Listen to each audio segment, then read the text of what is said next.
welcome to an exciting special episode of The Energy That Surrounds Us. I'm your host, Michael, and joined with my co host, Michelle. Hey, everybody. And tonight, I am bringing you guys a really cool guest. I met her at Fear Fest. She is gifted, she is an amazing person. So, without further ado, I give you Shannon Michele Collins. Hello. Hey, welcome. Hello. How are you? I'm good. How are you? Good. So, for those of who don't know Shannon Michele Collins, can you just tell a little bit about what you do? Okay, sure. I am a paranormal investigator with Long Island Paranormal Investigators. I'm a medium in their group. I do automatic writing. So, what that is, I can channel a spirit and they can talk through me, basically, and I can write that out. So, what I did was I took writings from a spirit attachment that I had due to channeling a spirit and put it into a book of poetry. So it's all from the same spirit, and it's just telling her love story from basically what she told me. Oh, wow. I do that, and I do goth. I'm a goth model, and what else do I do? I do hair. That's So, nice. so you're like, your hands in all kinds of things. Yeah. Good It's to a lot stay of fun. busy. What was that? It's good to stay busy. Yeah, definitely. So, being an automatic writer, is that something you always did, or something that kind of just you started one day and was like, oh, didn't even realize I was doing this? It's okay. So yeah, when I was younger, I had an instance where I was automatic writing in my car, not my car, my mom's car, on the window. I was talking to a spirit, and my sister and my cousin didn't realize that's what I was doing, so they were kind of making fun of me, and I pulled back from that, and then I started doing it again. So when I go out my group, this is kind of, I do a quick walkthrough because I don't know what the history of the places that we go to. I don't know anything about it. So I kind of just will jot down like little tidbits of what they tell me. Or sometimes I will get images. I am not an artist at all, but I'll try to draw the people that I see. It's very detailed. It's good to be detailed. I don't know. Yeah. You look like an artist to me. That's better than anything I could do. I really can't know because then you have this. I mean, it's really... That's good. Yeah, that's actually pretty good for the. Thank you. Half of mine stick figures. They're just like stick figures with an arrow that way or that way. It's interesting, and I'll be honest, every time it's a little bit different. It's not the same every time, and I don't have to automatic write to pick up on things. It's just that's how I do it sometimes. It depends. Do you find you do it whenever, like for me, when I do it, it's because there's so many coming through at the same time. You can kind of prioritize which one is saying what. Do you find yourself doing that? And then it's just one spirit or two. You can just kind of do it without it. Right. Exactly. Yeah. Yeah. So I do stuff like this, and this one was really cool because 1900s. Yeah. Yeah, I was outside of the house, and they were all inside. So this is what I was picking up on from outside, what they were telling me. So this man, like when we walked in, there was a painting of this man, and I have the description of what he was wearing here, and it was the side profile of him, and then his wife was in this dress, but I didn't have her face. I had the dress. Right. So it's really, really, it's cool how it works. I don't know. Isn't that crazy? Cool. A headless one. You're like, they're talking to you and you can see their clothes, but you can't see their head. And you're like, why won't you show your head? You're going to show me your hands, your shoes, your shoelaces, your dress, but not your head.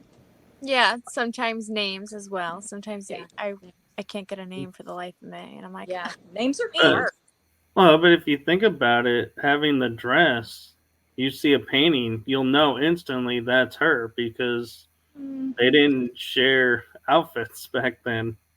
Well, I don't know. They had I hand-me-downs. So. Yeah, I'm not sure. It was just interesting to me, what came along with that and what I picked up on with that. It was really cool.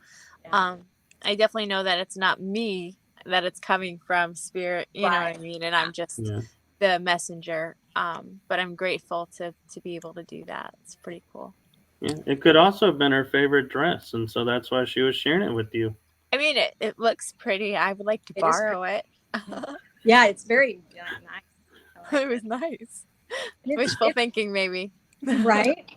And it's neat to walk in and get that instant confirmation off of the painting. I know it's really hard for me, I'm sure for you, when you can't, it's like you don't get the confirmation. It's such a happy feeling that when you can't, get it. So right, because you want to be able to give their messages and connect with them, and that one was fun because I showed, we had a very big skeptic in our group. So when I walked in and I was showing them what I was picking up on, I was actually nervous. He made me so nervous. He saw that. He's like, oh my God. He's like, come with me. Let me show you. So he's actually the one that showed me, and he freaked out. So that was a great moment.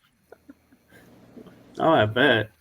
So, one of the reasons why I had you on as well, not besides, you being you, but with the automatic writing, for a lot of people, they're always wondering how it works and how to build that ability up. So, what advice do you have for anyone who's thinking about getting into automatic writing and how to, or if they have it, how to build it up? My advice personally is to definitely do it with someone who has a lot of experience first, because you're inviting something into your body to use it. You're not just, that's the thing, your spirit is using your body as a tool to communicate. So you might let something in that you don't know if you can get rid of or whatever. In my instance, when I started channeling that one spirit, I did that by accident. I wasn't looking to channel the spirit, and I still have the attachment years later. That was in 2019 and changed my life drastically. So I would say think really hard about it. Make sure this is something that you're serious about. Do your research, and meditating a lot, and automatic writing can be different for everyone.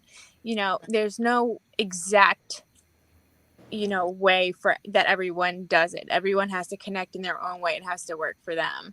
So for me, sometimes when I'm trying to connect, I start with a scribble, and that's kind of getting me into that meditative state. You want to maybe make sure that you're in all quiet, or have headphones on where you're in a high, listening to music where you're in a high vibration, where you can whatever, and just focus on that. But I would say a lot of meditation, and definitely do it under guidance at first. Have somebody kind of talk you through, and maybe do a guided meditation with you in person to see what you can pull out. That's my advice. I'm not saying it's right, but that's my advice. No, that's great advice, because a lot of people would discount it just thinking this is just me doing something. And so it's great for them to realize that maybe it is something. Right. And Jenny Sullivan Sanasi from Ireland is asking, what was your first experience? Oh boy. My first okay. I can tell you one that I remember. I'm sure I had one before that. My first experience with spirit, I guess, I was probably around 7 years old, and I was sleeping, and when I woke up from a nightmare, I look over, it was 4 something in the morning. There was a man coming down my hallway. He had come into my room, pulled blankets over my head. It was just a very gentle experience. I felt like it might have been a guide or something. It reminded me of my grandfather, but my grandfather was still alive. It wasn't him. It definitely was not dreaming. I still remember that clear to this day. That was my first that I remember with spirit. And I guess my first automatic writing that I remember was that time in the vehicle when we were going to Dorney Park. It's a place in Pennsylvania. It's an amusement park. And it was like a family trip. We were in one of those big vans, and I don't remember much. I just remember that we were on the road and there was a woman there that had died, and she was just talking to me, and I was just, whatever she was saying was coming, Mm-hmm. through No, my I have to say it's really cool that you would be open enough to not as a kid, go, oh, I don't know what's going on, and be like, no, that you were open and receptive to it and started just going, okay, this is what she's saying. Let me write it, because I'm imagining she probably used words that you had never heard of. It was just a very weird experience, and I don't know why I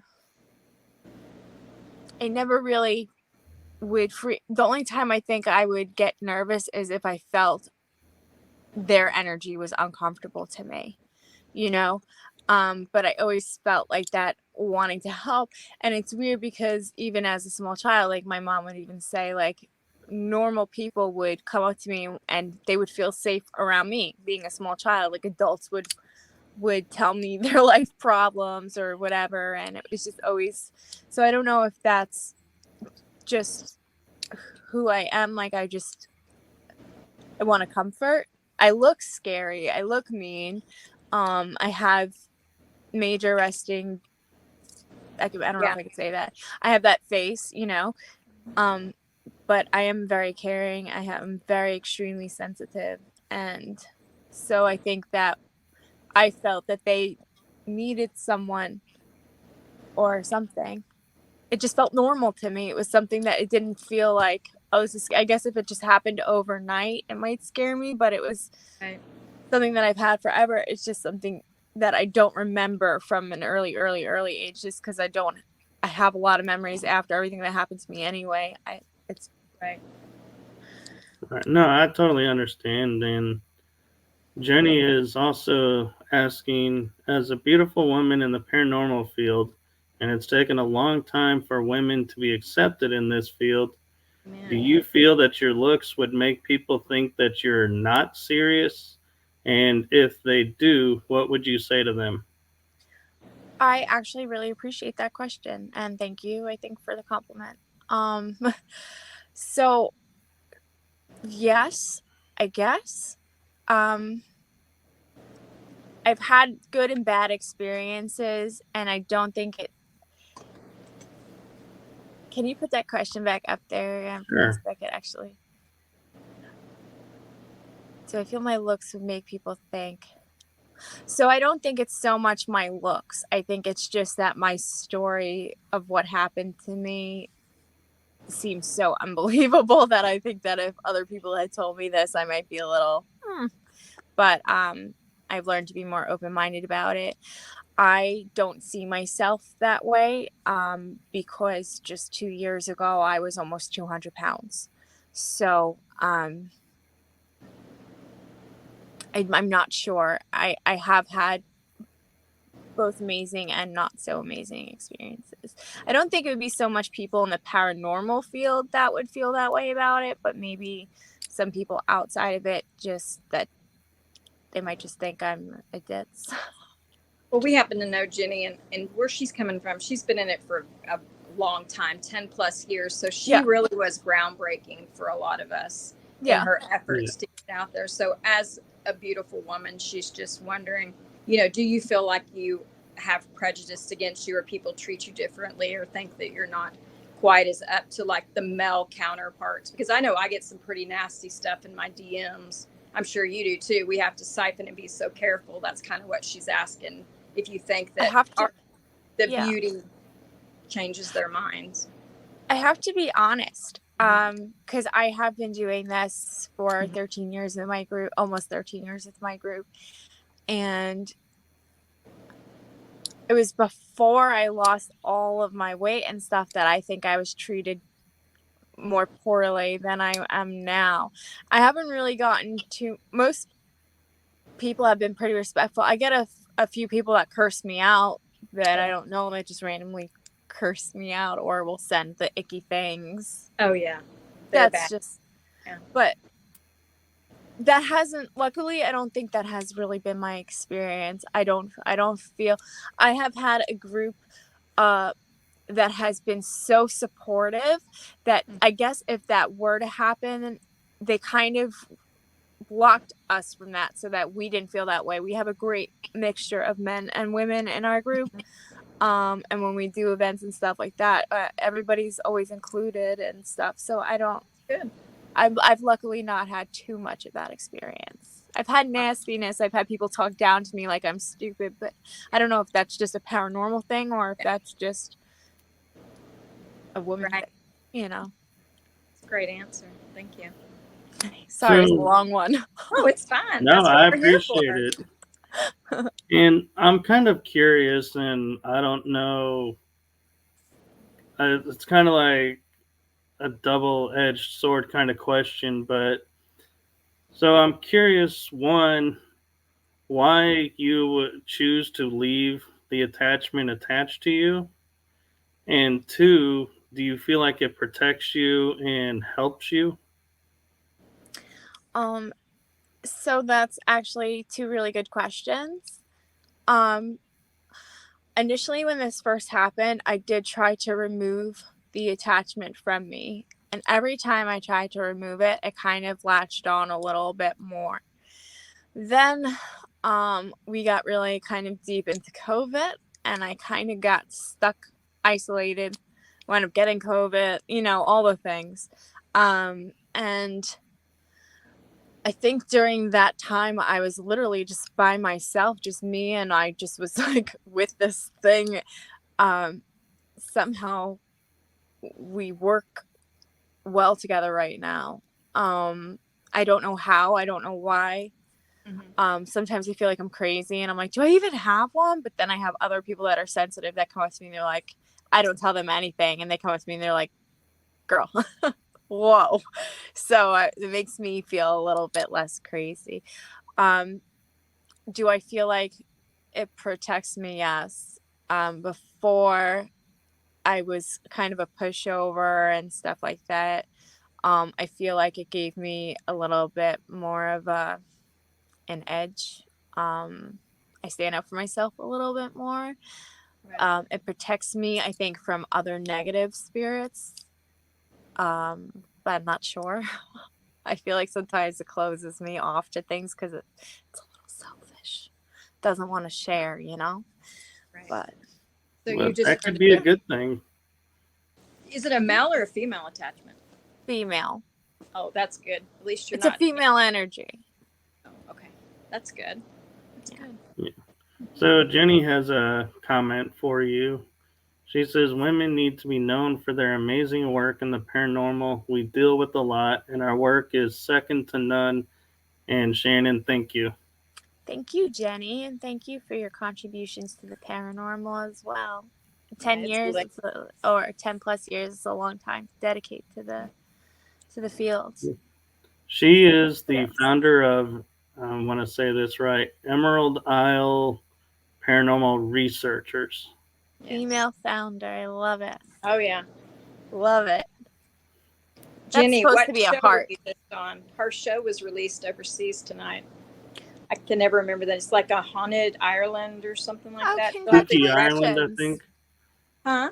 I think, is it called Spooky Ireland or something? I don't know. Jenny, if you're still on there, because it's like 2:00 over there in Ireland right now. In the morning? Yeah, they're about 6 hours ahead of us. Wow. Yeah. she'll have to correct it, but it'll be in the U.S. There you go. Oh, Spooked Ireland. Yeah. We were both close. Yeah, I was wrong on it. Sorry, Jenny. I'm sorry. I tried. She says I'm up. Okay. We're glad. She's a night owl, and we appreciate when she comes on and all that she does. She is amazing. An amazing paranormal investigator, and she's also a dog groomer, which is really cool. Cool. She rescues animals too and finds them new homes. I love that. She does a lot. Good mom. She's a great mom, which is the most important job, and she's the best at it. That's great. We love Jenny. Yes, we love Jenny. That's my Jenny. Yeah. Hopefully one day we'll get her on the show, but it's hard when it's wee hours of the morning over there. Yeah. Oh, yeah. That could be difficult, for sure. So I'm kind of curious, Shannon. You talk about being a goth model. Did that come along with the paranormal, or did the paranormal start and then somebody said, hey, you know, what do you think about this? And or was it vice versa, the modeling first and then the paranormal? It was paranormal first. Then I did my book, and I did a photo shoot for my book, and then that kind of just took off after that. I actually think I might be part of that Long Island paranormal thing. I got a friend request a while back, and I think I might actually follow you guys. Oh, cool. I think so. There is a Long Island that's got Courtney Peterson in it. So I'm not sure if that's the one you're a part of. But that's the one that I followed, and I thought, oh, I follow Shannon's team, and then I realized, wait, I think this is a different team. Yeah, there's I have to look. But how many are there? I mean, that's a kind of a. I mean, there's not like too many. Yeah, actually named Long Island. That seems kind of specific. So. Yeah. But I'll have to look. Paranormal investigator. Thanks. I love that. So what's your favorite thing about the goth modeling? Because I can tell you, looking at the photos you share, you look the part. It's like your expression, everything goes along with whatever scene you're photographing. I love the clothes. I like the Victorian Gothic vibe. I dress like that to go to the post office and stuff, so I'm very comfortable in the clothes. So maybe that's why when I take the pictures, it just looks more natural. Right, you're not in character; you're just as you are. Yeah, and it's funny because I do a lot of conventions, and then people will ask me, "Oh, what character are you, or who you cosplaying?" And I'm just like, me. Me. I don't know.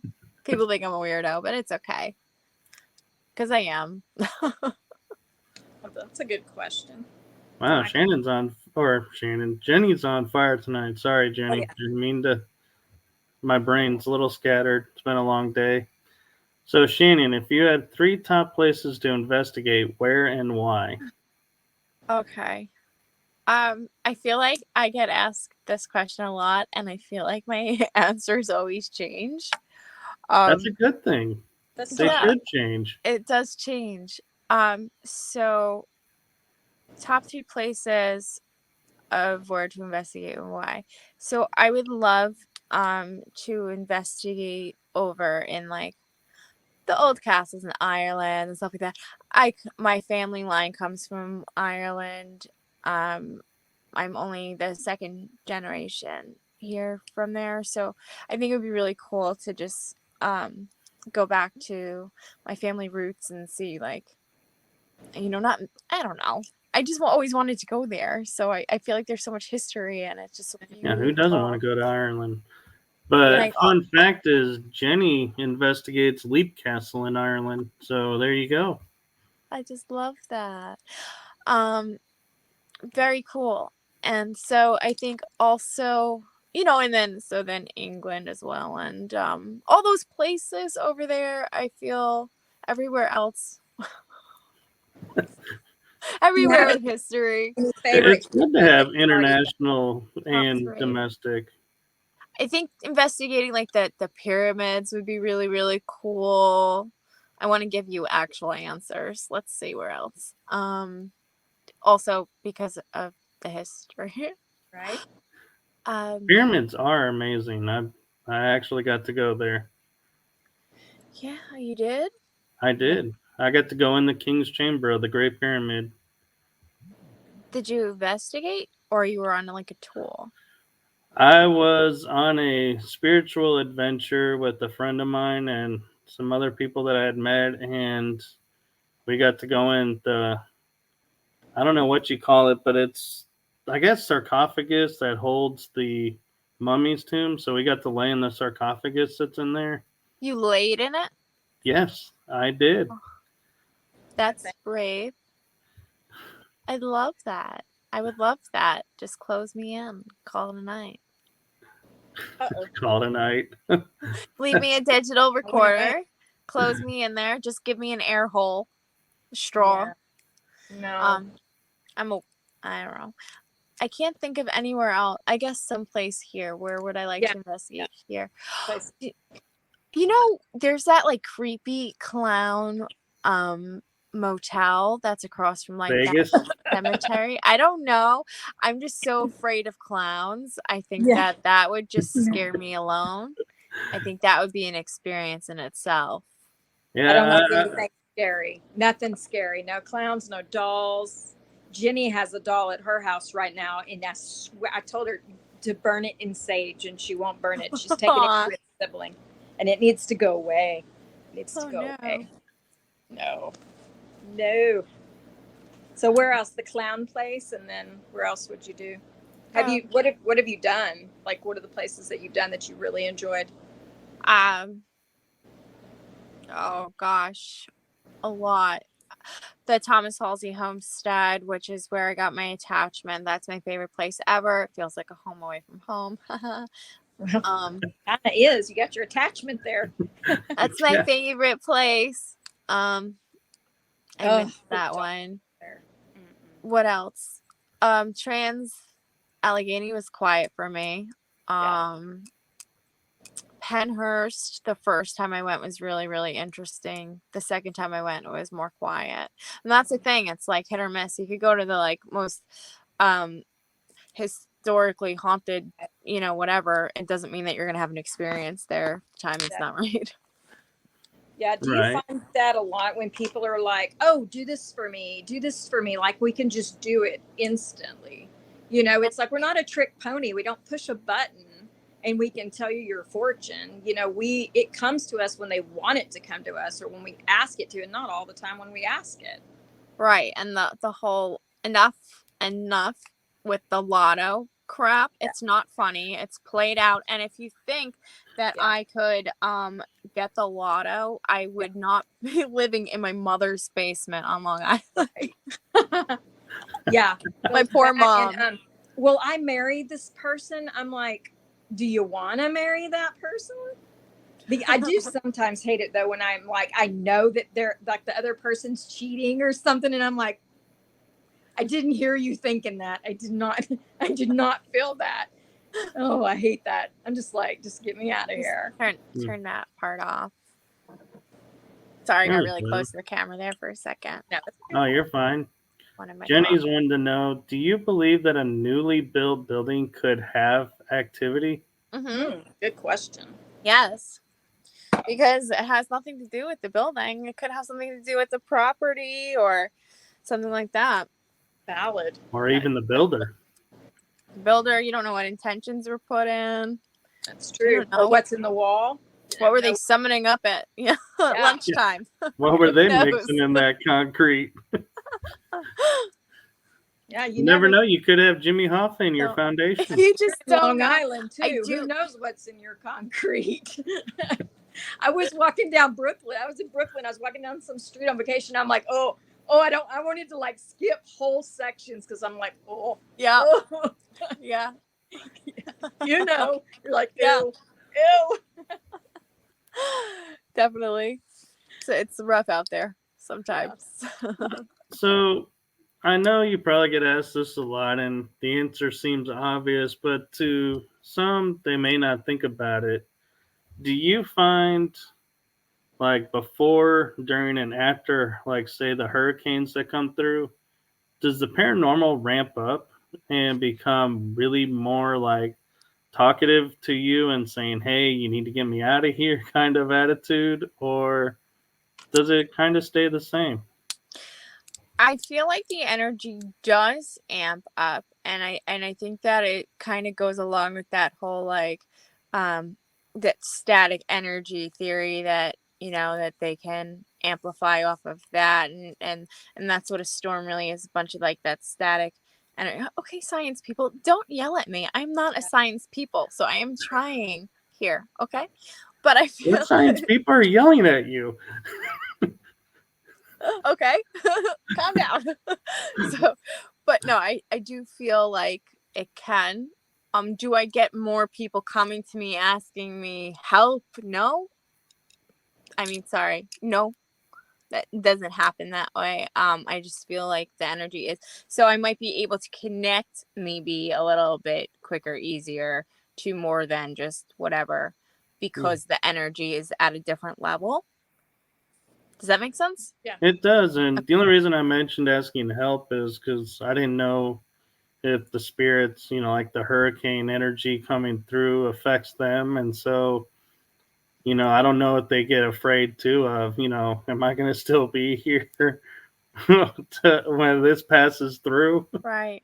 I think that if anything, it would just again go off that theory of the static energy and that stuff like that would kind of just give them more of an energy to be able to work with and to communicate with. I'm sure maybe for some it's a little scary, but we're thinking that we're also going to the other side with our human emotions and human thoughts.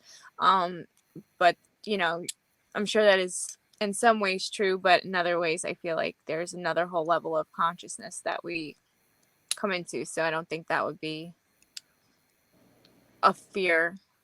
Like, I think maybe I'd be more afraid of the vacuum sucking me up. Get it? That's a joke. I tried to make a joke. I don't know.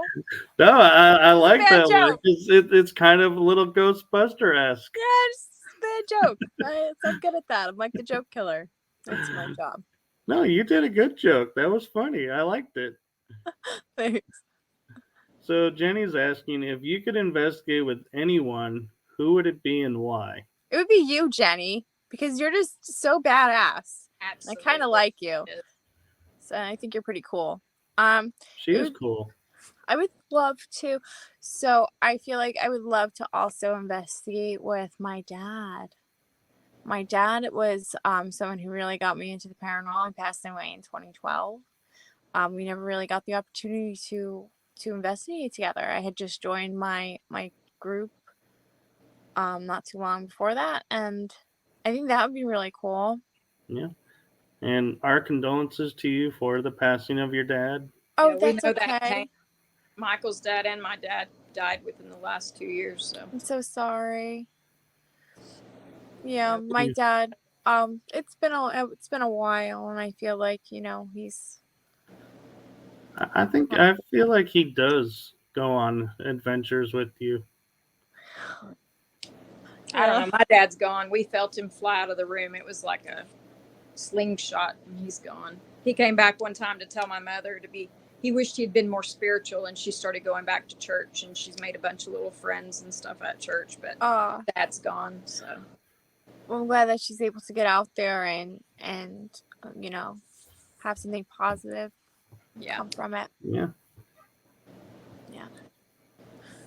I'd love to come to Ireland. I know. It's like the land of so many mysteries and legends and lore.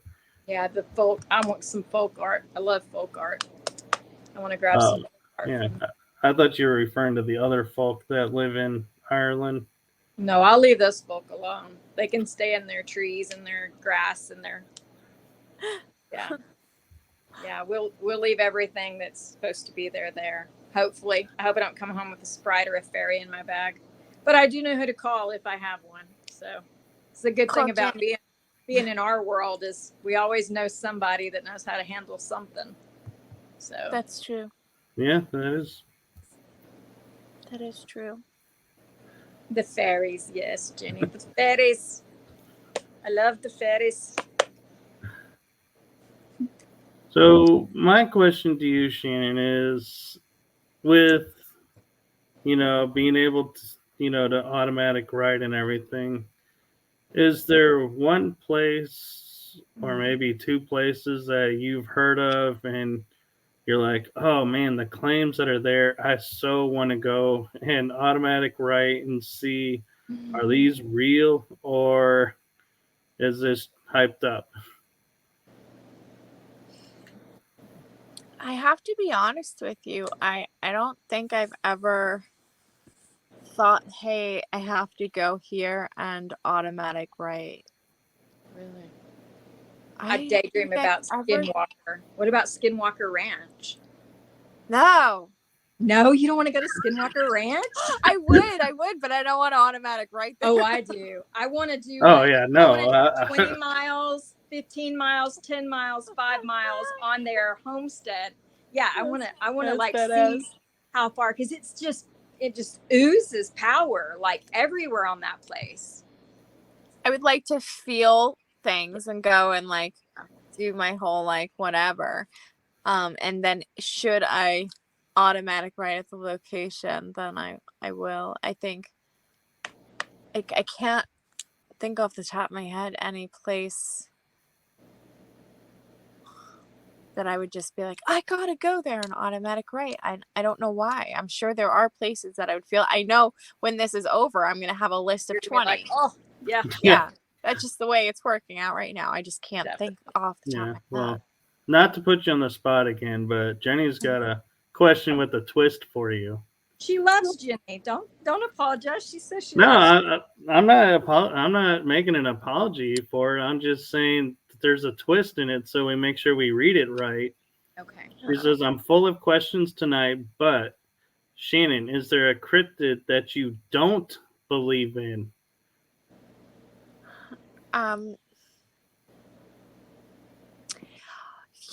So I feel like a lot of cryptids are very hard to believe in. However, it comes from somewhere, right? So I find it hard to not believe. And I think that especially after going through again what I went through, it being such an unbelievable thing, that it's opened me up to believing other things more. So I'd like to have an open mind. Thinking I am on Long Island and I've never seen a chupa. Is that what we have here? Chupacabra? I think that's what we I know had those off. are around Or the us. Montauk Yeah, monster we have thingy. chupacabras a lot. Yeah, Nessie. Montauk monster. I don't know. Oh, you I don't don't want know. to It was see that. something like that. It was something that washed up, and I think that it was just like an animal, but I don't believe that it's not unheard of. Does it make sense? Yeah. I believe in the cryptid. The one I think that's closest to you that probably you could say you have a higher chance would be is the Jersey Devil. No thanks. See, cryptids freak me out. Like, cryptids freak me out. Aliens freak me out. Like, that stuff freaks me out. Like, ghosts, I'm used to those. I've dealt with them since I can, it's just like having like a brother or a sister. You know what I mean? Right. But, Yeah. like, Right. I get it. Like, if a Bigfoot, like, I go camping a lot. If a Bigfoot wants to come and, like, just rip Chill. me up, okay, like, how do I get away from that? I like how your instinct is he wants to rip me up, and he doesn't want to come and chill and sit by the Why fire, would Bigfoot want to chill share with me? stories. What if they're just mountain men that never, I know a lot of hairy men. I particularly like hairy men. And what if they're just some dudes that were like up in the mountains and they never got educations and they just there are people born that are covered in hair. Yeah. I mean, they've got it over their eyes and everything else. So how do we know that's not just them? And they're like mountain people that never come down the mountain. They very well could be. And I feel like I would be way too much for them and they would rip me up. Like, I'm annoying. I feel like I'd be like, you want a s'mores? I got some Dr. Pepper. They'd be like, shut it up. Shut it up. You'd be like, you want a t-shirt? No. Or some pants, maybe? I'm picturing Bigfoot walking into the campfire and Shannon's there in her goth outfit. And he's probably going to be like, no, I don't feel like dealing with a vampire tonight. See ya. When I hear Bigfoot. Somebody'd have to tell me, hey, that's Bigfoot. That's not like Joe Blow from the mountains. I'm like, I don't care. Here, you want s'mores? How about it? Just take some food. Stoke the fire while you're over there. I wanna believe. I feel like Mulder. I wanna believe. Which is funny because he was all about aliens, and you're like, no. I wanna believe. Yeah. I wanna believe in the cryptids. Well, why not? I mean, why not? Right? I do. If they can be spiders with skeleton shapes on its back that are teeny tiny, then why not a tall man that's covered in fur that hates to talk to humans? I know a lot of those. I know two in Fort Worth. If you saw them out in the woods with no clothes on, you'd be like, that's a Bigfoot. It's just like, maybe. Now I got that image in my head. You're welcome. Ugh. I feel like I have to have a level of, I can't just say no, it doesn't exist because it's not been proven that it does not exist. Right. So, so far there's been more leaning towards it does than it doesn't. Yeah, there is another cryptid that we have in common, actually. Who? The Dog Man. Oh, I thought you meant Elliot. Just kidding. I always call my friend Elliot a cryptid, so if he's watching, that was for him. The Dog Man? I don't know anything about the Dog Man. I don't know anything. So it's a dog-like creature that walks on two legs, and it can outrun a car or chase you for miles. And yeah, it's and I did research on it, and there are claims of it in the daytime. There are claims of it at night. There are claims in the wee hour of the morning, in the heat of the summer, in the cold of winter. So it's like there is no time that a dog man can appear. Well, it's really funny that you bring this up because we were talking about this one night. Our group has 2 different meetings. It was an online group meeting that we had that night, and they were talking about the Dog Man. And then I made one up. I called it the Selden Skunk Man or something because my town is Selden. And I made up this whole story, like every 50 years, this thing and you smell it before you see this whole thing. And then it just so happened that the following week our group was investigating in that town. So this is all a prank, by the way. I don't normally make stuff up. So when we were investigating in the town, they had me by myself in the woods in the beginning. And then the guy was like, oh, I'm going to turn off my phone. And I'm by myself. So I scared the Nikes out of them. And it was based on the Selden skunk thing. And then obviously I told them that it wasn't true. But they thought I was like a zombie on the drugs. Oh, gotcha. More than nice. But anyway, it was a funny story, and I wish I had the audio to show you because it was fantastic. I love a good prank. No, Do you guys ever prank your group when you're investigating? Never? Oh yeah. I think it's funny. We do trips, so we have some downtime stuff. Like when we're serious in investigation, we're serious but you have to have some jokes to break up the night. Some little boop, Yeah. I mean, if you can't have fun with it, you're in the wrong field because you'll go nuts. I don't know. I mean, during an investigation, even like doing footage and all that stuff, it's pretty serious for my people. But I also get very tired. Like after I do a reading, I'm just like want food and bed. Like I don't even make it past the car sometimes. I'm just like in the car somewhere.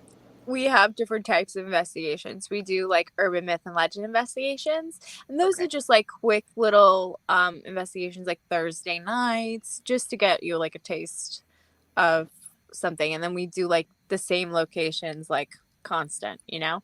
And then we'll do like bigger investigations. So when we're working with a client, we wouldn't do something like a prank or anything like that. Right. But sometimes when it's just us, especially because the founder of our group can be so serious sometimes, it's nice to just break that up a little bit. And sometimes I feel like it gives a different energy. It can kind of amplify things to happen. Yeah. So, funny story about that is when I first started investigating, I was treating it like a job, being professional, straight laced, no jokes, no nothing. I took it so serious. I was feeling nothing. I was be going into location, going, there's nothing here. This is dead. What am I doing?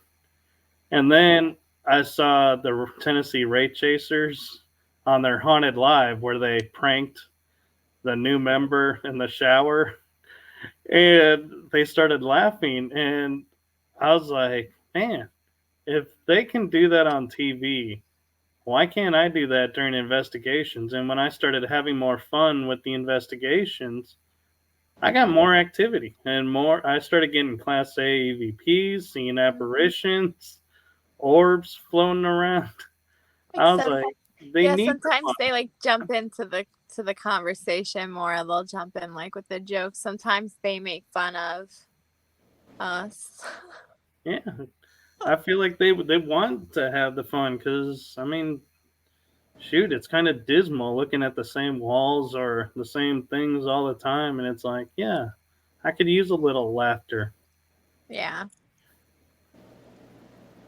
Jenny says investigations can be serious, but you got to have some form of normal on it. At times, the spirits love it as it's normal. Very true. True story. True story. So you mentioned urban myths and legend investigations. So what's your favorite urban myth in your area that you like to investigate? So there's Mount Misery Road by us. Supposedly there's a woman that haunts the area, and potential demonic activity and blah blah blah. That's probably my favorite place to investigate because I've seen it at its somewhat peak moments, and I've seen it when there's like nothing going on, and I kind of enjoy that because it kind of just validates when crap goes down, like wow, like that really went down. Like that place is cool. We've actually gotten a lot of different types of evidence there. And then we also have by us Lake Ronkonkoma. And the legend is that there's a few different stories that go along with it. But there was a Native American woman who fell in love, and something happened, and she wound up going out to the sea, and then out to the lake, and dying. And then she every year a male will drown in the lake. So, and that does, you can look it up, it actually does happen for the most. I don't think it happened this year, but usually it's a male. And then there was even one year where there was some younger males drowning, another male went in to save them, he saved them, and then he drowned. So it's like creepy. So I do enjoy investigating that. Is there something wrong with me? Like, no, I'm talking to like-minded people, so I guess not. Yeah, I mean, you're on the right show. So far, I have heard nothing that I'd be like, this girl needs to be locked up for. I'm hearing it come out of my mouth. I'm like, I mean, honestly, if we act the norms anyway, they would lock us all up anyway. I mean, if they had something to do about it, but they don't. Yeah. So we're all No, safe. actually, I've been starting to lean in as you're telling the stories because I'm like, I want to go. It's like I want to go in the screen so I can go. It's really cool. We have some really cool legends on the island. There's a lot. And then we have areas where the Culper spy ring with George Washington with the spies took place during the American Revolution and stuff like that. Do So you study that at all? mhm. So do you feel like I'm not sure everybody watched this, but the Washington spies about it. What do you think that was accurate? Where they had her as one of the spy ring members, and That was accurate. She was one of the spy ring members.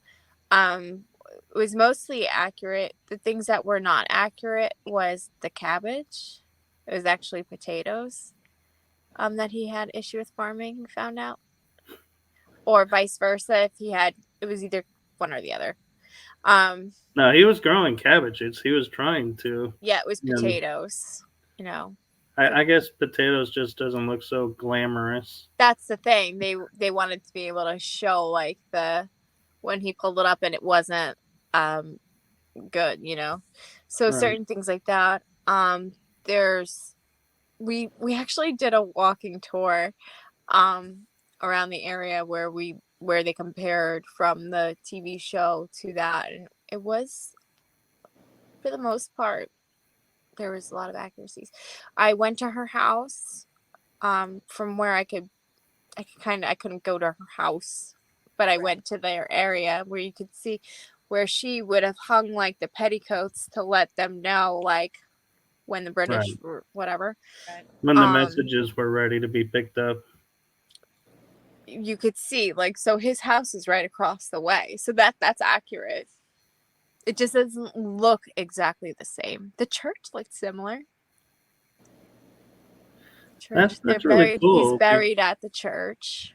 Yeah, that's cool though that it's like mostly accurate because his relationship with his dad, that's not accurate for the show. Those things, the love things, the whatever, that throw all that out the window. That's all for drama. You know, but the actual facts of whatever. The other thing, you know, it really they had people doing things that wouldn't have done it, but that was just again for drama. Right. So go ahead.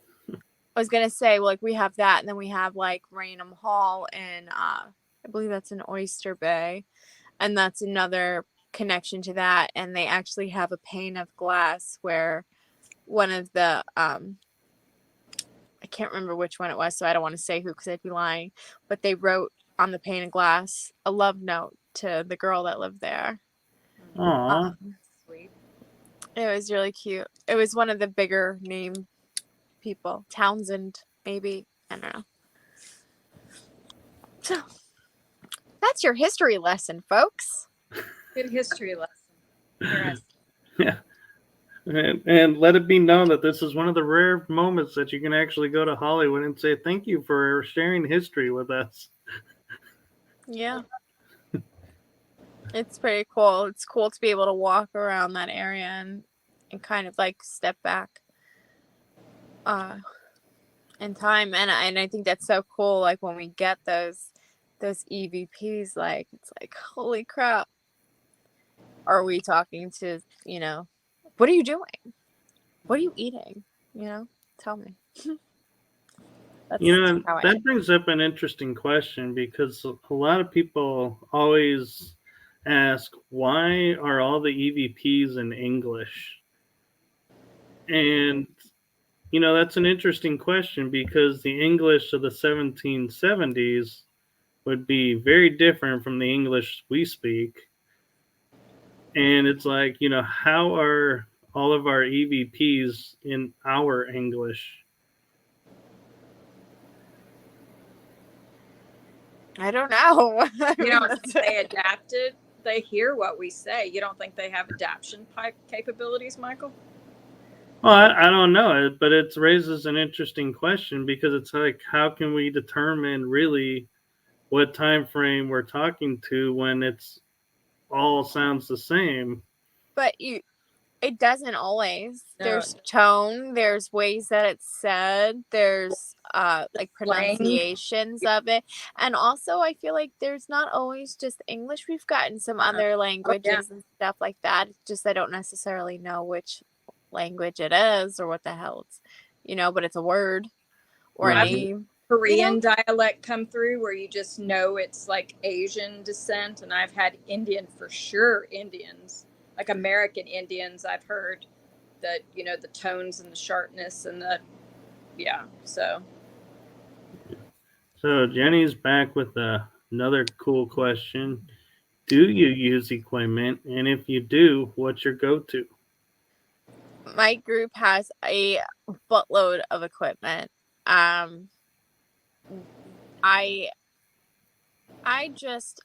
like to keep it basic. Give me a digital recorder, give me a camera, and maybe a digital EMF.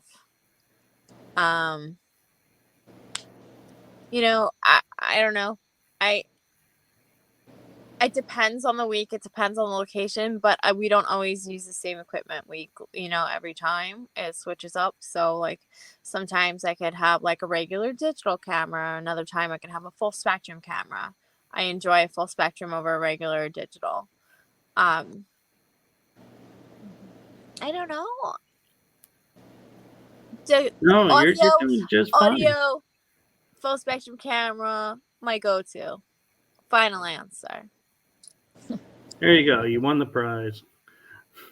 I like Jenny's answer to this about why we hear the languages. She says, I was going to say your language and your ear will hear what you know. They've had French and Irish. And so, so it's our filters is what we hear. And that's why it's always, that's a good point. So, maybe that's why. Here's to say, why do you feel something at all locations get the same equipment? Why do you feel not all locations get the same equipment? So in our group, I don't get the same equipment at every location. We have a group of, I think right now we have like 35 members, maybe 15. Oh, wow. 7 to 15. At one investigation? No. Maybe 7 to 15 will show up on a Thursday night. If that happens, we would break down into smaller groups. Sometimes we'll go to 2 separate locations. So the equipment will get split amongst the group. And so we make sure that we always take out an EMF, a Geiger, temperature, a camera, an audio, and something else. Just to cover kind of a radio frequency, just to cover all bases, right? So then somebody, say there's like 3 people in a smaller group, right? Each of those people will have either 2 people will have audio, 2 people will have a camera, and then like somebody will have EMF, somebody will have a Geiger counter, somebody will have, whatever. Somebody might have full spectrum cameras, somebody might have black and white. And because the reason we do that is because if I get an EVP, I can go to Johnny. We don't even have a Johnny in our group, but I could go to Johnny and say, hey, Johnny, go back to around this time. Here's what I said, blah, blah, blah, blah. Did you get anything? 9 times out of 10, there's nothing on that other audio. Then we can say, okay, for sure, that's an EVP. If there's something on the other audio, we might say, Occam's razor. It might not have been paranormal. Maybe we didn't mark it. If it's very obviously paranormal, then it's cool that we picked it up with more than one piece of equipment. Full spectrum camera, black and white, same concept. We could take a picture in the same spot. I might get something, the other person may not. So we try to cover our bases. So every time we go, I don't use the same equipment because we want to learn and be knowledgeable on all the various types of equipment that we have. And because we have so much, it kind of bounces around. So we tend to use it like 2 or 3 times. We get certified on the equipment within our group. That's for our group only, just so that we know where we're at. And so that we can then move on to another piece of equipment, so that when we're out in the field, or we do a lot of public investigations to raise funds for historic locations, so that we know what we're talking about when it comes to the equipment, and we can give proper education to other people when they come in. No, that's Oh cool. my God. Good.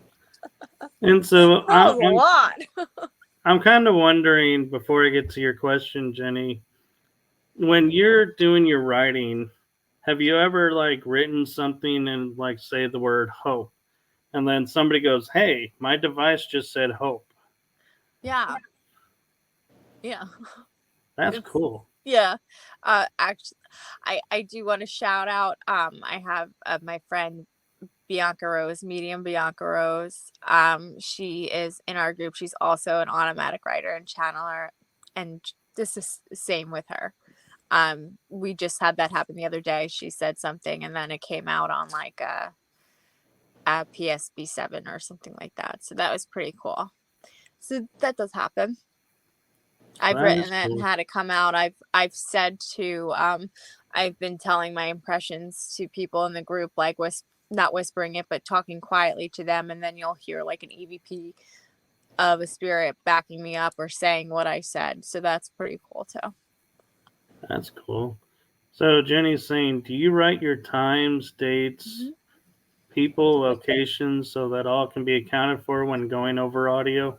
Our group, our founder is very, very, this is his life. And so it's his life's work. So he has everything documented for the last 20 years that he's done the group. So he could tell you his first investigation, who was there and what equipment they used, what the weather was, etc. So every time we go out, we have what we call the field report. That's the date, the location, the case number, which is the amount of times that we've been there. So whatever time that is that we're there, it goes over whatever the weather is. So moon phases, temperature, dew point, all that. The list of equipment that we use, the readings when we come back, and if we had any paranormal activity or not. Then when we go over evidence, that gets filled into those reports. Those reports are then transferred into a computer system database. And from there, he has a tracker. So I thought it was 20 investigations. I lied. It's 40.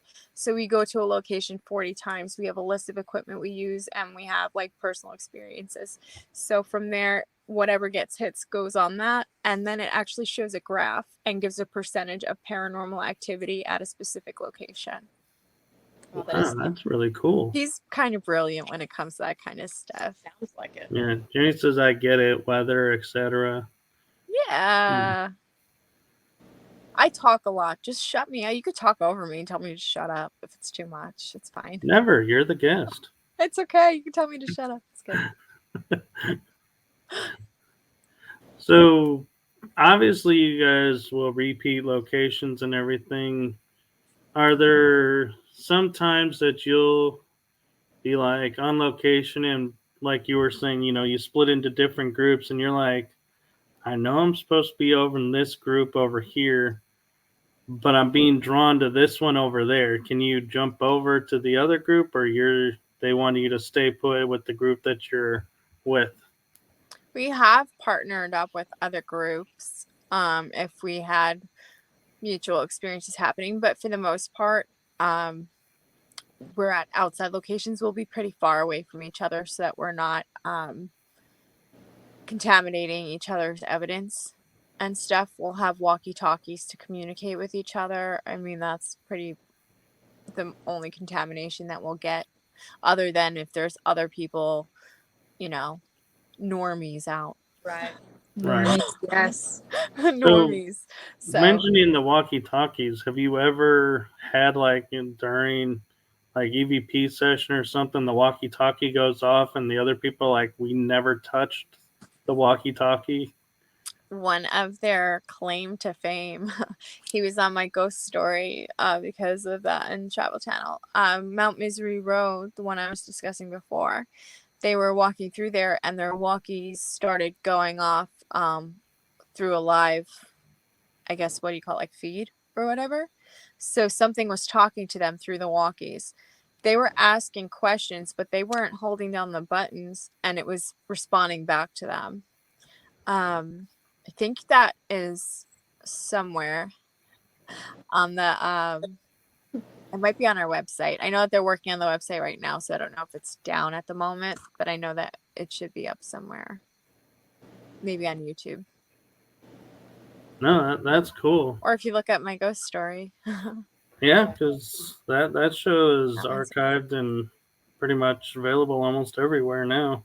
I believe it was season 2, episode 3. I lied. I don't know. I made that up. I just totally pulled that out of. I'm gonna look it up and see if it is, and be like, "You were right." Yeah. I have it somewhere on my Prime thing. I can't look it up right now. But yeah, that was cool. And we have had that happen at other locations, but that one was pretty intense, and it lasted for I want to say probably like 5 or 6 minutes. Wow, it's pretty good duration. I'm gonna pivot for a second because, like, you were talking about your jokes and everything. Sorry, I think of Ross and Friends. Remember at Fear Fest how you were doing during our Q&A? I was dropping like a couple of jokes and everyone's like looking like, "Oh no, he did not just go there." You're great to do that presentation with. You Well, kept thank you. You kept it lively and interesting. For sure. Yeah, and I didn't really have to do much. All the questions were all going to you. I was like, this is nice. Well, didn't like John Asuna, is that his name? He was watching and He asked a loved couple you. questions. Yeah. He loved you so much. He was like, hate this girl, love this guy. He's like, get her out of here. No, he loved you too. Yeah. He was nice. But yeah, he was really nice. And Carl, he was like, Oh, yeah, you guys were buddy. He's a nice guy. He's very good, a very good friend to me. Yeah, I actually went on his show last week, I think it was. And so that was a lot of fun. And yeah, but it was funny how, he's like jumps up and being the friend that he is goes, so we're going to deviate and give you some questions now. Yeah. He's great. He had some great questions too. They're really deep. I think we all got really good questions, and it was kind of funny how it's like I could tell kind of, and maybe it's in my head, like when you were talking about, the post office, for example, and you're like, you kind of looked like you were frozen going, do I need to say more?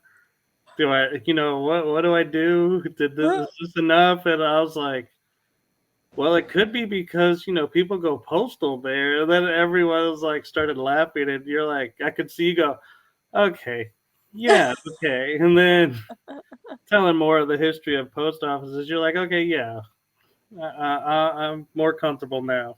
Yeah, definitely helped make that an easy experience. I'm not great with public speaking. Sometimes, again, with the attachment, I feel like starting to, especially when I talk about her a lot, I feel it's starting to come out. And then I get in my head and I get really nervous that I'm going to scare the crap out of everyone. So I'm not worried for me. I'm worried that I'm just going to freak everyone out. So then I'm like trying to pull back. It happens sometimes on some podcasts I'm doing. You'll see me and I start going, and I'm like touching my face. I'm like, oh, it's awful. So you just are just not going to get rid of her, like send her on. You're just going to keep her. She could go if she wants to go. She could go. I'm not holding her here. If she wants to leave, she's more than welcome to leave. if she wants to stay, if you're not hindering my life. It has good days, it has bad days. It's not glorious by any means, don't get me wrong. It is difficult to live with, but I'm so used to it that I don't know who I would be without it. I'm working on a book now, so I touch on all of this in that book. I kind of explain where I'm coming from, and it's just like, it's hard to understand because a lot of people might not have gone through that, but like, I don't really remember who I was before that, and that wasn't something that happened over time. That is something that happened overnight. Like, within 4 hours, the person I was when I got there was not who I was when I left, you know. So I don't know. And you don't worry about like your mortal health, like your health of your body and things like that, because some people say that long-term attachments can actually start causing heart issues. And I do actually. I do. I have noticed changes. But I'm trying to maintain a healthy-ish lifestyle. Because I've personally had an attachment, and I just know the longer, because I didn't know what to do with it. I just knew that there was the other, and I was getting like ulcers. I wasn't able to eat as well. I mean, it actually started, and since you've had her for so long, like, I worry about your health in the future with that. You're so young, and you've got a lot of life left. And I get like, I think that I get like severe anxiety. I almost go into panic attacks. And again, that's usually if people are talking to me about her, or if they kind of like surround me and talk to me about her, and I'm like, because I think I just feel like they're trying to take it away. So you're as attached to her as she is to you now. Y'all are one unit. Yeah, we're basically essentially one. Yeah. We are. I personally feel like as long as there's mutual respect, that who's to say you can't, have an attachment that's beneficial to you. I don't know. I worry for you. I appreciate that. No, I do appreciate that, and I appreciate where that comes from. I do have people that are kind of watching over me or guiding me. So Carl helps me a lot. I'm able to just reach out to him and explain to him like whatever, and then he kind of gives me some guidance, some advice. And there's some other people that have helped and that are willing to continue to help. So that means a lot to me as well. I've had a lot of people that were really more genuinely sweet and caring and trying to help rather than, I mean, at least to my face, rather than say, hey, you're nuts, or this didn't happen, or you're full of it. They genuinely seemed like they wanted to help. So I've been pretty lucky with that. But they've also agreed that they don't see it being harmful to me right now. In that sense, they said that, which is weird and odd, that it's able to, that we kind of can commingle and live together. Because for me, I would worry for you for the fact that when she does get talked about, you get the anxiety so bad that your speech is impaired. So that kind of does affect you. She does affect you in a negative way. Just not. Yeah, it does. Something like that. So it's mostly like if I'm talking about it a lot, I think that's because I'm talking about it, so she wants to come forward. I'm talking about her, so it's like I'm calling her forward. You know what I mean? So when that happens, and then I get into my head about like, oh God, I don't want to freak anyone out, because I've had people tell me that I scare them. Like my face changes, my eyes will change, my tone, I get a little bit more like stern, and like my posture will be more stiff. I'll tap more. Like it's creepy, and so like I don't want to freak people out, especially when I'm doing these events and I'm supposed to be talking to the public. And you don't know, and I scare them away. Oh. Nah, you'd never scare me off. I do. I scare people away. But I used to channel, so I'm used to the signs. Yeah. Yeah, I remember you telling me, yeah. So when I feel it coming, I get little like, woo, all right, let me pull back, tone it down. Mm-hmm. So it does affect me, and it doesn't. It doesn't. Right. Yeah. But I can And, appreciate the concern, and I thank you for that. yeah, and being friends, like I'm sure, like the friendship we built over those couple of days, and talking, if going and saying to you, hey, are you sure you're feeling okay, would not be like a sign of what's he up to. It'd be more of a, wait, something's out. Maybe I should do a self check. Yeah, it was little had moments.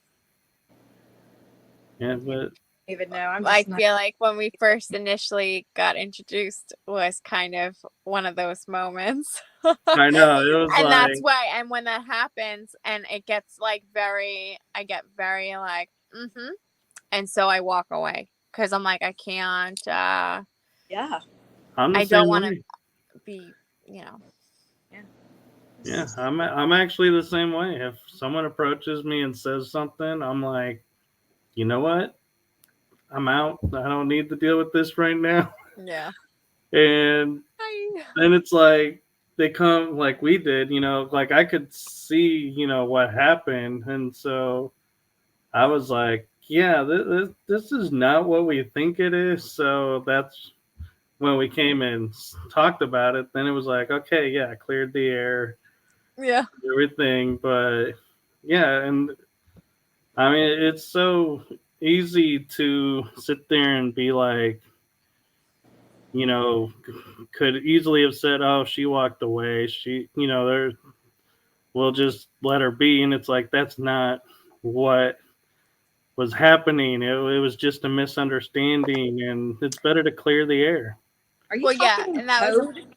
I don't even know what you're talking about. It's at Fear Fest. Yeah, I won't mention who it was, but I introduced myself to someone, and the way that I was received was off, not appropriate. Not No, even not appropriate, but not on purpose. Right. But because I didn't know them, I don't know that. But again, I was already heightened up. Oh. I traveled. I'm in New Orleans. I'm open. I'm like, oof. So right away I was like, I was like, okay, no, I have to walk away because I could feel it, like, and that's one of those moments where I'm like, I gotta go. And normally I wouldn't have reacted that way. I would have just been like, oh, okay, because it made sense. Like, right. It was me. It was me. It wasn't them. It was me. Everybody has a right to walk away if they feel uncomfortable. If someone's making you feel uncomfortable for any reason, whether they mean to or not, you have a right to walk away. And for your own health, you need to do that. Because I mean, a lot of what we do, it's our mental health is super important within the paranormal world, because we're taking on other things, personalities, and their feelings and their emotions and all of this. So our mental health is so important. It's a very fragile thing, because as empaths and sensitives, we absorb. If you're with a toxic human, you're going to become a toxic human because you're absorbing. So you have to surround yourself with positivity and good things that will keep your mental health safe, because we already have such things to go through. So I'm glad that you walked away if you didn't feel good, because you need to do that for your own mental health. We should never be afraid out of don't be rude, but to cordially, I'm sure you cordially walked away. And I was a little rude. Okay, well, sometimes what, sometimes you just got to stand down. But I agree that you should stand up for yourself, but maybe I had to at the end of your temperament that day. So I guess I had to own that one. I just had to. I was on, like I said, just a whole nother level, and so I knew, like, when that happened and I wasn't taking it the way that I should have been taking it, I was like, let me go. I'm out. Yeah. Yeah. But I'm glad there was a lot of pressure going on too. It all underlying. with a It all lot of worked out. things. It was a Yeah, weird energy there, I felt sometimes. Not in a bad way, but in the building itself. yeah, The building itself had a weird vibe. energy. Yeah. Yeah, I want to go back. I know. I want to go back so bad. I loved it. Yeah, it's unfortunate we got to wait a whole year. No, These years go fast. They do, They actually. fly. I'm over that happening to me. Yeah. It So gets, we're actually getting close to an hour and a half. yeah. It's Um, time. apologies for running over. I just Oh, got lost in the conversation. I talk too much. My bad. My apologies. Oh no, you're totally fine. We're not overrunning anything, but I know you're an hour ahead of us, so I didn't know if you were needing to get to sleep or something. So I was pointing out the time and going, if we need to start wrapping this up, we can. Yeah. And you're in PA, is that right? I'm on Long Island. Oh, Long Island. Yeah, that makes sense. Hence the Long Island Paranormal team. Yeah. Well, you know what? I was talking about PA before. Yeah. So, I love PA. yeah, I didn't know if you traveled back and forth. Like I Yeah. have split residence, so I go back and forth to places. Yeah. So, yeah. Cool. Very cool. Yeah. So what's coming up for you and your attachment? We have Warren's Phantasmacon. I think that's how you say it. Next weekend. Oh, that's exciting. At Mohegan Sun here in Connecticut. And then I'm doing Salem Paracon in Oh, November. very cool. I want to go to that. I just found out about it. It's too late for me to go this year, but No, that looks exciting. I'll go next year for sure. It should be fun. So I'm really excited about that. And then I'm supposed to be an attraction at a haunted house. Dude, what? They wanted me, the Queen of Darkness, to do Oh, gotcha. Give people their misfortunes. Yeah. Oh, that could be fun for you. What is it, vampirus? Is that what a female Vampirus? vampire is? Is that? I don't know. Do you do that? Like, is that part of like some of your stuff? You have that, or you just the psychic medium? Because the Vaughn name, usually is the Von yeah. Dinkenstein. Yeah. Okay, so that happened because Facebook wouldn't let me be Velma Dinkley. Oh. And so I went fancy with it, and I did that because I didn't want a lot of people to know my name because I felt crazy at the time. Yeah. No, I get it. And then I did the book and I put my name on it, like, so duh. So that's why I have the two, but so many people know me for Velma, so I feel weird changing. Yeah, it's good to know. That way they can find you on all the platforms with your other name too. So yeah. I get it. Well, thank you so much. Thank you so much. And I've been plugging it. Don't miss out on your copy of this really cool book. Pretty cover. Thanks. It's me. I love this book. I like poems. If you like dark poetry, if you want to be sad. I don't know. I don't know that I've read any really. Of course, I haven't gotten to the middle yet, but I haven't gotten too many sad ones yet. I have to say that most of them, not all of them, but most of them we realized read both ways. So it makes sense both ways, but they'll have a different meaning. So but not all of them. Right. I think at least every one of them, but maybe like 3 in this. I got to go back and reread some of them. Yeah. Yeah, that's interesting. That almost makes me wonder, like, that's very spiritual to do that. Like, I didn't even realize that. I was sitting at one of my conventions, and I was just going through. Sometimes I like to just like go through it, and I happened to just come up the page with it because I remember something somebody said a while ago, and was weird. Wow. Yeah. I've only heard of one other. I wish I could, something's blocking me from remembering everything about it. But I met a man one time that wrote a book, and you could read his book front or back. So if you start at the last word on the last page, you could read an entire book that way. And then you could also, and he actually got ill from his attachment. And I think that's why and his attachment helped him write the book. He would joke about how he wrote half and the spirit wrote half. That's what I say. But I cannot remember his name to save my life. And I met him when I was very young in California when I lived out there. And everyone would laugh at him because they're like, you're a mad genius because you write a book that can go, it's two different books. They're just, one, the first word is the last and so on. And I just cannot, I had his name until I went to talk about it. I haven't brought that up in, oh my God, 20 plus years. Wow. Like I'm 40, I'm almost 47. I was 16 then. So it's crazy. Wow. Almost 30. Wow, 30 years. Jesus. Am I that old? No. Yeah. 5 grandkids. I'm that old. Yeah. Good for you. Thank 5. you. I made them beautiful.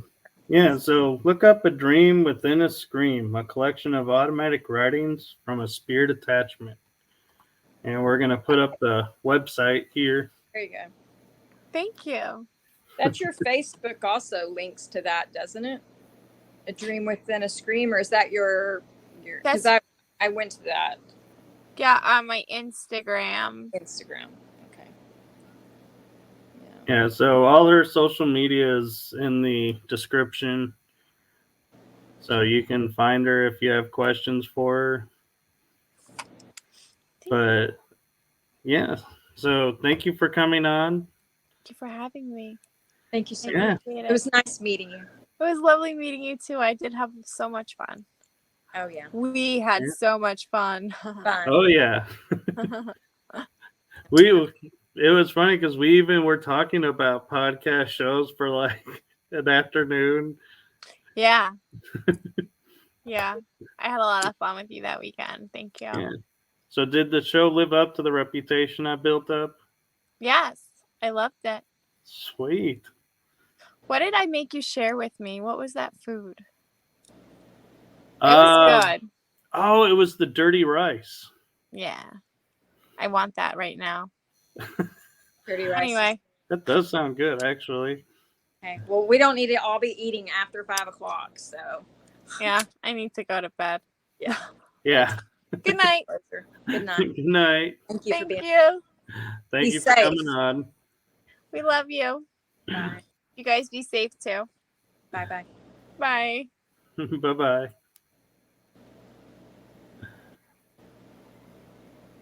Okay, so before I let everybody go, little housekeeping. So tomorrow afternoon at, I believe it's 4 p.m. to 6 p.m., I'll be doing a 2-hour show with Renee Barnett and Heather Besser. And we'll be doing this for the eTalk.tv network that we are airing on. And it's their Halloween marathon. And our episode will be on death, grieving, and the afterlife. So come join us for that one. And then we will be back on Tuesday night with our regularly scheduled shows. And that will be Lisa Herrera and Vera Lopez Rincon. Looking forward to it. So we have some great episodes coming up. So make sure you stay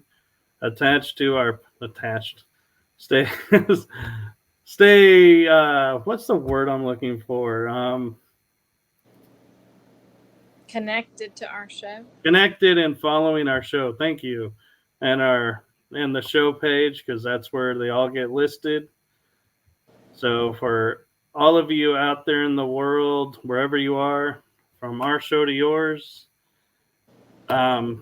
actually, before I go there, I forgot to do one important thing, and that is to thank our audience who came in. We appreciate you guys coming in and asking such great questions. So, Jenny and Anthony, thank you so much. And for those of you who watched, thank you for watching us live and joining us on this journey. So, now, since I apparently fumbling things up, I'm going to let Michelle send us out. No, you're going to send us out. You're the best. You're doing fine. Okay. So, I'll just put the end and tell everybody goodbye. Goodbye from Texas. Thanks for showing up. Hey, that sounded good. We'll go with that one. All right. Good night, All guys. right. Good night. You have just listened to the energy that surrounds us with your host, Michael Kopf. Be sure to tune in next week for our next episode.